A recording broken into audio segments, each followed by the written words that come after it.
Hello everyone. Today we are going to continue with Science Class 3 Members of the Universe Part 5 और आज की class में हम समझने वाले हैं Causes of Seasons मतलब सीज़न क्यों चेंज होते हैं या फिर सीज़न क्यों आते हैं। ठीक है, तो हमने थोड़ा बहुत इसके बारे में पिछली क्लास में भी पढ़ लिया था कि यदि अर्थ सन के अराउंड रिवॉल्यूशन करती है तो उसकी वजह से सीज़न चेंज होते हैं। उससे पहले हम आज समझ लेते हैं कि ग्लोब क्या है। Globe is the model of the अर्थ।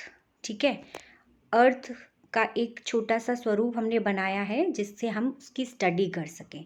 तो यहाँ पे आप देख रहे होंगे एक ब्लू कलर की लाइन है जिसको इक्वेटर लिखा हुआ है। ये एक इमेजिनरी लाइन है।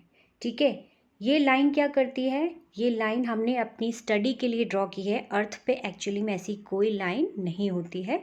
ठीक है, तो ये इक्वेटर जो है हमारी अर्थ को दो पार्ट्स में डिवाइड कर देता है, हॉरिजॉन्टली डिवाइड कर रहा है। ठीक है, तो ऊपर वाले को हम बोल रहे हैं नॉर्दर्न हेमिस्फीयर और नीचे वाले को हम बोल रहे हैं सदर्न हेमिस्फीयर। तो कॉजेज ऑफ सीजन पढ़ने के लिए हमें ये हेमिस्फीयर्स का जानना थोड़ा ज़रूरी है।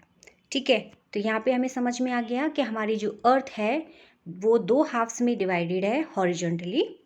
That is the northern hemisphere, ऊपर वाला नॉर्दर्न हेमिस्फीयर एंड नीचे वाला southern hemisphere. Okay, now let's understand the revolution of the अर्थ।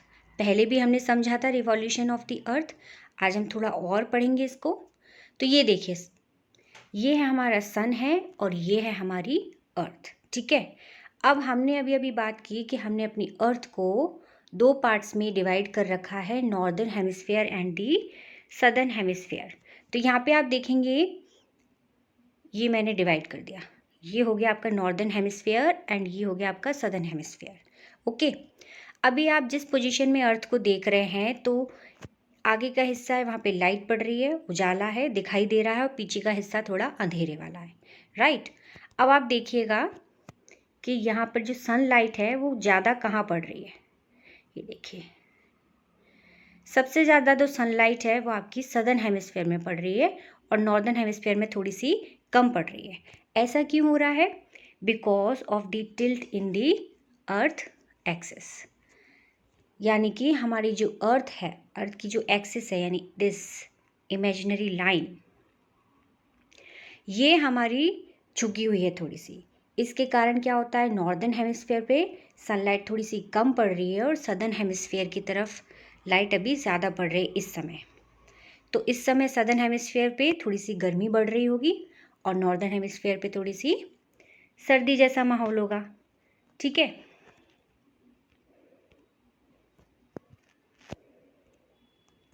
चलिए अब हम देख लेते हैं। यहाँ से हमारी अर्थ ने रिवॉल्यूशन स्टार्ट किया और अब हमारी अर्थ आ चुकी है यहाँ पर। यहाँ पे आप देखेंगे फिर से अभी भी हमारी अर्थ एक्सिस झुकी हुई है।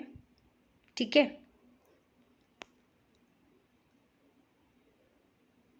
और अगेन यहाँ पे देख लीजिए, यहाँ पे ये चीज़ क्लियर हो जाएगी। ये देखिए, अब पीछे का हिस्सा जहाँ पर पहले धूप थी, पहले छाया थी, वहाँ पे अब धूप आ चुकी है। अब आप देखेंगे अगेन, ये देखिए, अब ये नॉर्दर्न हेमिस्फीयर है ऊपर वाला। ठीक है, और ये सदर्न हेमिस्फीयर है। अब सनलाइट जो है यहाँ ज़्यादा पड़ रही है, यहाँ थोड़ी सी कम आ पा रही है। तो इसका मतलब नॉर्दर्न हेमिस्फीयर में गर्मी है और सदर्न हेमिस्फीयर में सर्दी। राइट, आगे बढ़ेंगे हम। अब यहाँ पे देखेंगे कि जो हिस्सा हमें दिखाई नहीं दे रहा उस समय, इस समय उस पर सबसे ज़्यादा सनलाइट पड़ रही है और पीछे वाला हिस्सा पूरा अंधेरे वाला है। ठीक है, तो ये सीजन्स जो हैं उनके बारे में हम बात करेंगे। अभी हम फिलहाल देख रहे हैं कि किस तरीके से अर्थ हमारी सन के अराउंड रिवॉल्यूशन कर रही है और कैसे उस पर सनलाइट चेंज हो रही है। ठीक है, नॉर्दर्न हेमिस्फीयर पे कभी ज़्यादा, कभी सदर्न हेमिस्फीयर पे ज़्यादा। ओके, तो this is the reason of causes of the season. क्योंकि हमने देखा जब नॉर्दर्न हेमिस्फीयर में ज़्यादा सनलाइट पड़ रही थी तो उस समय वहाँ पे गर्मी का माहौल था और सदर्न हेमिस्फीयर पे विंटर सीजन थी। ठीक है, so this is how season changes. चलिए इसको और अच्छे से पढ़ लेते हैं। यहाँ पे देखिए इन दिस पोजीशन,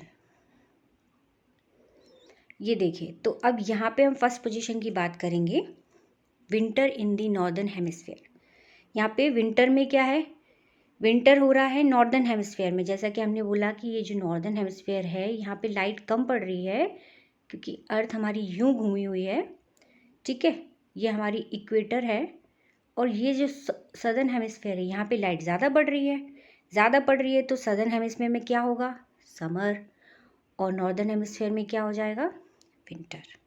ओके, अब हमारी अर्थ आ गई यहाँ पे आ गई। तो सेकंड पोजीशन में आप देखेंगे spring in the northern hemisphere. Northern hemisphere में स्प्रिंग है क्योंकि अभी भी नॉर्दर्न हेमिस्फीयर पे थोड़ी सी कम धूप पड़ रही है और सदर्न हेमिस्फीयर पे थोड़ी सी ज़्यादा धूप पड़ रही है। और सदर्न हेमिस्फीयर में कौन सा सीज़न है, ऑटम सीज़न। ये आपका सदर्न हेमिस्फीयर है, इस पे डायरेक्ट सनलाइट पड़ रही है और नॉर्दर्न हेमिस्फीयर पे इस समय कम सनलाइट पड़ रही है। तो यहाँ पे हो जाएगा स्प्रिंग सीज़न और यहाँ पे हो जाएगा ऑटम सीज़न। तो जो कंट्रीज़ नॉर्दर्न हेमिस्फीयर में पड़ती हैं इस समय यहाँ पे स्प्रिंग सीज़न है, और जो कंट्रीज़ सदर्न हेमिस्फीयर में पड़ती हैं इस समय यहाँ पर विंटर सीज़न होगा, ऑटम सीज़न होगा, ठीक है। चलते हैं हम अपनी थर्ड पोजीशन पे। यहाँ पर तो यहाँ पे आपने देखा ये है हमारा नॉर्दर्न हेमिस्फीयर, और अब इस समय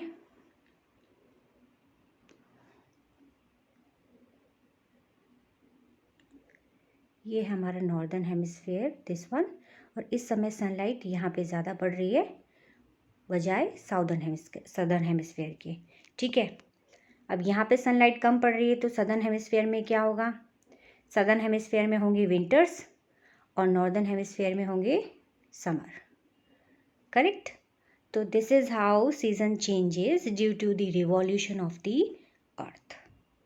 वापस से आप यहाँ आएंगे इन फोर्थ पोजीशन, तो यहाँ आप देखेंगे कि अब नॉर्दर्न हेमिस्फीयर जो है सन की तरफ ज़्यादा झुका हुआ है और सदर्न हेमिस्फीयर जो है इधर की साइड झुका हुआ है। तो नॉर्दर्न में होंगे ऑटम सीज़न और स्प्रिंग सीज़न होगा सदर्न हेमिस्फीयर में, ठीक है। तो अब हम क्लियरली बात कर लेते हैं अपनी कंट्री इंडिया की, ठीक है। तो हमारी कंट्री इंडिया जो है आती है नॉर्दर्न हेमिस्फीयर में, ठीक है, ऊपर की साइड। तो अब हम सिर्फ उसके बारे में देखेंगे। तो यहाँ पर हमारी कंट्री इंडिया में पड़ रहा है विंटर, यहाँ हमारी कंट्री इंडिया में है स्प्रिंग सीज़न, यहाँ हमारी कंट्री इंडिया में है समर सीज़न और यहाँ पे है ऑटम सीज़न, क्लियर। तो इस तरीके से हमारे सीजन्स चेंज होते हैं। नाउ यहाँ पे समर सीज़न है तो यहाँ बीच में आपका रेनी सीज़न हो जाएगा एंड देन यहाँ से स्टार्ट हो जाएगा विंटर सीज़न। तो हम बात करेंगे मंथ वाइज। अगर हम मंथ वाइज बात करें तो मार्च से लेकर के जून का जो मंथ है नॉर्दर्न हेमिस्फीयर की तरफ सनलाइट ज़्यादा पड़ती है, दिस वन, ओके। सो मार्च से लेकर के जून वाला जो हिस्सा है यहाँ पे गर्मी ज़्यादा पड़ती है, तो यहाँ पे हम कहेंगे March to June, okay. And then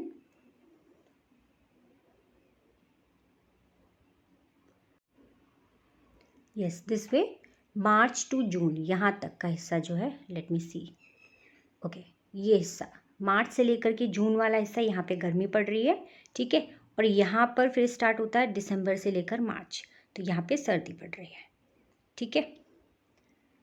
तो आई होप आपको सीजन्स क्लियर हुए होंगे। चलिए अब हम बात कर लेते हैं अपनी अर्थ के बारे में। तो जब शुरुआत हुई थी हमारी अर्थ की, जब हमारी अर्थ फॉर्म हुई थी, बनी थी, तब हमारी अर्थ एक आग के गोले की तरह थी, ठीक है। तो आग के गोले को ठंडे होने में कई मिलियन ईयर्स लग गए, बहुत सारा समय लग गया उसको ठंडा होते होते ठंडा होते होते काफ़ी समय लग गया। आपने देखा होगा जैसे आपकी मदर कभी कभी गरम गरम कुछ तेल में फ्राई कर रहे होते हैं, ठीक है, डीप फ्राई कर रहे होते हैं, और फिर जैसे वो बाहर निकल के आता है और आप उसे ठंडा करते हैं तो बाहर की जो लेयर है वो सबसे पहले ठंडी हो जाती है और अंदर की लेयर जो है थोड़ी सी गर्म रहती है, अंदर जो भी स्टफिंग होती है वो थोड़ी गर्म रहती है। सपोज़ आपकी मम्मी ने समोसे बनाए हैं, ठीक है। अब वो समोसे का लेयर, जो ऊपर वाला लेयर आपने पंखे के नीचे रख दिया, ठंडा हो रहा है, ऊपर वाला जो लेयर है वो थोड़ा सा ठंडा हो जाएगा, लेकिन अंदर वाला लेयर अभी भी गर्म है, ठीक है। बिल्कुल ऐसा ही अर्थ के साथ हुआ। अर्थ पूरी तरह से गर्म थी, धीरे धीरे ठंडी होना स्टार्ट हुई, तो जो हल्के फुल्के आइटम थे अर्थ की लेयर पे ऊपर आ गए, ठीक है। जो थोड़े और हैवी मटेरियल थे वो थोड़े नीचे, और हैवी मटेरियल थे तो उससे भी अंदर, और सबसे ज़्यादा हैवी मटेरियल थे वो सबसे ज़्यादा अंदर। तो यहाँ पे आप देखिए, ये हमारा जो अर्थ है इसका बाहर वाला लेयर जो ब्लू कलर का आपको दिख रहा है, ठीक है। सबसे पहले ये ठंडा हुआ, ठीक है, और यहाँ पे जो लाइट मेटल थे, जो लाइट सब्सटेंसेस थे वो यहाँ पर आ गए। थोड़े हैवी थे, जो गर्म थे वो थोड़े अंदर, और सबसे ज़्यादा गर्म थे वो सबसे ज़्यादा अंदर चले गए। तो अभी भी हमारी जो अर्थ है वो ऊपर से ठंडी है, बट नीचे अंदर अभी भी वो एक आग के गोली की तरह गर्म है, ठीक है। तो ये है हमारी इनसाइड दी अर्थ। तो इस तरीके से हमारी अर्थ जो है लेयर्स में डिवाइड हो गई, ठीक है। हम देख सकते हैं कुछ लेयर्स फॉर्म हो गई हैं हमारी अर्थ के अंदर। एक ऊपर वाली लेयर जिस पे हम रहते हैं, फिर उसके अंदर वाली लेयर, सबसे अंदर वाली लेयर, और जो सबसे अंदर वाली लेयर है वो बहुत ज़्यादा गर्म है। तो हम पढ़ने वाले हैं लेयर्स ऑफ द अर्थ, यानी कि हम देख रहे हैं इनसाइड द अर्थ, हमारी अर्थ के अंदर क्या है। तो आप देख पा रहे हैं यहाँ पे हमारी अर्थ के अंदर है, लेयर्स में डिवाइड हो गया है। ये देखिए, सबसे अंदर वाली लेयर को हम कह रहे हैं इनर कोर, उससे ऊपर वाली लेयर को कहते हैं आउटर कोर, उससे ऊपर वाली लेयर को कहते हैं हम मेंटल, एंड सबसे बाहर की लेयर जिस पे हम लोग रहते हैं दैट इज़ क्रस्ट, ठीक है। आई होप यहाँ पे क्लियर हो गया होगा कि हमारी अर्थ कैसे फॉर्म हुई और कैसे वो ठंडी हुई, और फिर ठंडी होने के बाद किस तरीके से उसके अंदर लेयर्स फॉर्म हो गई हैं, ठीक है। तो हम इनको एक एक करके थोड़ा डिटेल में पढ़ लेते हैं। लेयर्स ऑफ द अर्थ, पहला है क्रस्ट, वो लेयर जिस पे हम रहते हैं, ठीक है। The crust is the hard outer layer of the earth surface. थोड़ी सी हार्ड है, क्योंकि वही जो चीज़ सबसे ऊपर रहती है ठंडी पड़ती है वही हार्ड हो जाती है, और अंदर तो सॉफ्ट रहती है, यस। तो ऊपर वाली लेयर है जो हार्ड है। It consist of light substances, कुछ हल्के फुल्के सब्सटेंस हैं लाइक बेसाल्ट एंड ग्रेनाइट्स, ठीक है, मतलब पत्थर और मिट्टी की बात कर रहे हैं यहाँ पर हम, okay. Now next layer is mental, the layer below the earth crust. Crust के नीचे वाली जो लेयर है उसे हम मेंटल कह रहे हैं। इसमें भी कुछ सब्सटेंसेस हैं लाइक सिलिकेट्स। इन सब्सटेंसेस के बारे में डिटेल में हम आगे पढ़ेंगे, ओके। क्योंकि हमारी जो अर्थ है एक हॉट मॉल्टन बॉल की तरह थी। मॉल्टन मतलब कुछ हैवी मटेरियल्स, वो जो हैवी मटेरियल्स हैं वो धीरे धीरे ठंडे हो के अंदर अंदर चले गए, तो अलग अलग लेयर में अलग अलग मटेरियल्स सेट हो गए, okay. Now third layer is core. अब कोर को भी हमने दो पार्ट्स में डिवाइड कर रखा है, ओके। एक इनर के कोर है, एक आउटर कोर है। सबसे अंदर वाली जो इनर कोर है, ओके, वो क्या है, सॉलिड आयरन, ठीक है। तो हम देखते हैं कि आयरन निकाला जा रहा है अंदर से, माइनिंग हो रही है, तो ये क्या होता है, ये वहीं से निकाला जाता है। एंड उसके ऊपर बाहर वाली जो लेयर है that is called outer core, वहाँ पे है हॉट मॉल्टन आयरन, थोड़ा सा गर्म आयरन है, एंड निकल भी है, ओके। तो हम देखते हैं कि हमारे पास जो मेटल्स हैं वो हमेशा अर्थ के अंदर से निकाले जाते हैं, राइट। सो इसीलिए निकाले जाते हैं क्योंकि अर्थ जो हमारी लेयर्स में डिवाइडेड है।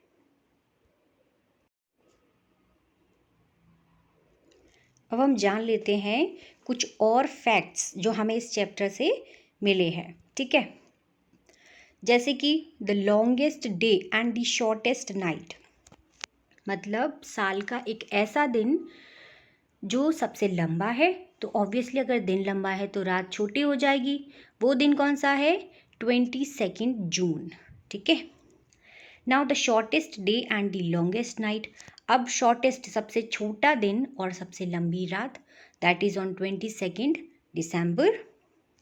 अब हम बात करेंगे इक्विनोक्स। इक्विनोक्स क्या होता है? इक्विनोक्स होते हैं ऐसे दिन जब दिन और रात दोनों ही बराबर होते हैं, सेम टाइमिंग के होते हैं, ठीक है। तो ऐसा 2 बार होता है साल में, 21 मार्च एंड 23 सितंबर। तो ये डेट्स हमें याद रखनी है अपनी एग्ज़ाम पॉइंट ऑफ व्यू से। ओके, सो आज की क्लास में हमने समझ लिया कॉजेज़ ऑफ सीज़न कैसे चेंज हो रहे हैं, रिवॉल्यूशन के होने के कारण, प्लस हमारी जो अर्थ है वो एक एक्सिस पे टिल्टेड है उसके कारण, और हमने अपनी अर्थ को 2 पार्ट्स में डिवाइड कर रखा है, northern and the southern hemisphere, ठीक है। तो इस तरीके से सीज़न चेंज हो रहे हैं। प्लस हमने देखा कि हमारी अर्थ कैसे फॉर्म हुई और उसके इनसाइड क्या है, कैसे ठंडी हुई, ठीक है। क्या क्या लेयर्स हैं, लेयर्स ऑफ द अर्थ हमने समझ लिया। अब ऐसे ही आगे की और वीडियोस देखने के लिए मेरे चैनल को सब्सक्राइब करें। Thanks for watching.